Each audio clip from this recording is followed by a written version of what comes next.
দিন 4 আগস্ট আমরা সাংবাদিকরা তো মাঠে ছিলাম, আমরা দেখেছি কে অপরাধ করছে কে করা দেখেছি, কিন্তু আপনার যে মামলা হয়েছে এখানে আসল অপরাধীরা কিন্তু পার পাই গেছে এবং কিছু যারা ছিল না এই ধরনের মানুষ অ্যাড হয়েছে। এগুলো কারেকশন করার সুযোগ আছে কিনা আপনাদের?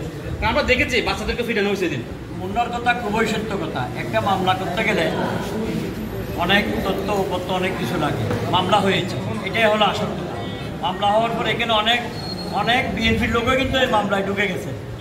মানে এটা কীভাবে তাদের, আমার মনে হয় পরিচয় থানার ওসি সাহেব যদি ওর কম্পিউটারটা দেখে বুঝতে পারবে, ওই যে বিএনপির মামলা দেওয়ার জন্য বিএনপির লোকদের উপর এখানে কম্পিউটারে নাকি একটা সেট করা ছিল, একটা ফরম্যাট ছিল, সে কোনো ক্রমে ওই ফরম্যাটটা এখানে লাগিয়ে দিয়েছে কিনা জানি না।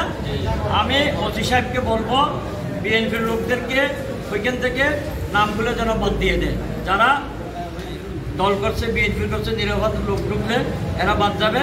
এবং তোমার কথা মতো যারা হয় নাই, প্রকৃত আসামি এখানে হয় নাই, ওইখানে 200 জনের আরও আছে, নাম আছে, ওইখানে ঢুকে যাবে।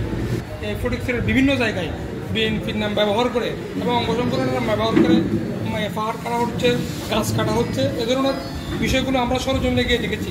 এ বিষয়ে আপনাদের আমাদের বিএনপির কোনো নেতার পদ পদবি আছে এরকম একটা অভিযোগ করে তার বিরুদ্ধে আমি বাদী হয়ে মামলা, আর কোনো কিছু